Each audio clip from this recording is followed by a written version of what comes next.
भरत शत्रुघ्न माता कौशल्या के पास बैठकर जब विलाप कर रहे थे, उसी समय महर्षि वशिष्ठ ने राजा दशरथ की सभा भवन में प्रवेश किया तथा स्वर्णमय आसन पर विराजमान हुए।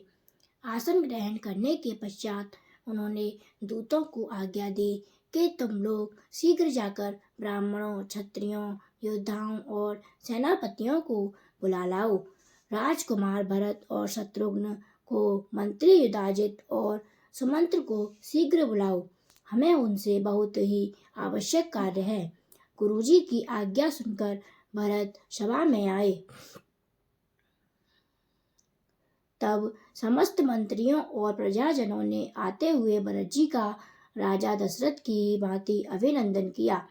उस समय धर्म के ज्ञाता पुरोहित वशिष्ठ जी ने भरत जी से यह मधुर वचन कहा, हे तात, राजा दशरथ ने यह धन धान्य से परिपूर्ण पृथ्वी तुम्हें देकर स्वयं धर्म का आचरण करते हुए स्वर्गवासी हुए हैं।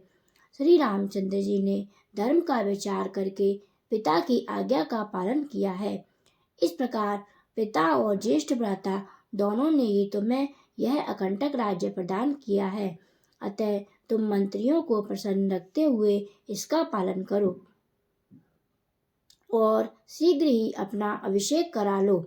यह बात सुनकर धर्मज्ञ भरत जी शोक में डूब गए और आंसू बहाते हुए मधुर स्वर से विलाप करते हुए गुरुदेव से कहा, जो सदा ही धर्म के लिए प्रयत्नशील रहते हैं, उन श्री रामचंद्र जी के राज्य का मैं कैसे अपहरण कर सकता हूँ। यह राज्य और मैं दोनों ही श्री राम के हैं। यह समझकर आपको इस सभा में धर्म संगत बात कहनी चाहिए। धर्मात्मा श्री राम मुझसे अवस्था में बड़े और गुणों में भी श्रेष्ठ हैं, अतः महाराज दशरथ की ही भांति वही इस राज्य को पाने के अधिकारी हैं।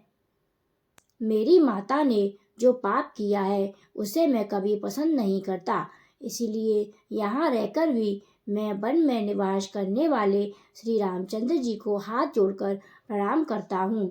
मैं श्री राम जी का अनुसरण करूँगा। श्री राम जी की ही इस राज्य के राजा हैं। यदि मैं श्री राम को वन से ना लौटा सकूँगा तो स्वयं भी लक्ष्मण की भांति वन में निवास करूँगा। इस प्रकार कहकर भरत जी ने मंत्री सुमंत्र से इस प्रकार कहा, सुमंत्र जी, आप जल्दी उठकर जाइए और मेरी आज्ञा से सबको वन में चलने के आदेश सूचित कर दीजिए और सेना को भी शीघ्र ही बुला भेजिए। महात्मा भरत के ऐसा कहने पर सुमंत्र ने बड़े हर्ष के साथ सबको उनके कथनानुसार वह प्रिय संदेश सुना दिया। श्री रामचंद्र जी को लौटा लाने के लिए भरत जाएंगे, यह समाचार सुनकर वे सभी प्रजाजन और सेनापतिगण बहुत प्रसन्न हुए। सेना को कूच के लिए तैयार देख भरत ने गुरुजी के समीप ही बगल में खड़े हुए सुमंत्र से कहा, आप मेरे रथ को शीघ्र तैयार करके लाइए। भरत जी की उस आज्ञा को सुधार कर बड़े हर्ष के साथ गए और उत्तम घोड़ों से जुता हुआ रथ लेकर लौट आए। उसके बाद भरत जी ने उत्तम रथ पर सवार हो श्री रामचंद्र जी के दर्शन की इच्छा से शीघ्रता पूर्वक प्रस्थान किया। इस प्रकार रथ, पालकी, घोड़ों के द्वारा बहुत दूर तक का मार्ग तय करने के बाद वे सब लोग संगवेरपुर में गंगा जी के तट पर जा पहुँचे, जहाँ श्री रामचंद्र जी का सखा वीर निषादराज गुह अपने भाई बंधुओं के साथ निवास करता था। आगे की कथा अगली वीडियो में। यदि आप हमारे चैनल पर नए हैं तो हमारे चैनल को सब्सक्राइब कर लें और वीडियो को लाइक करें।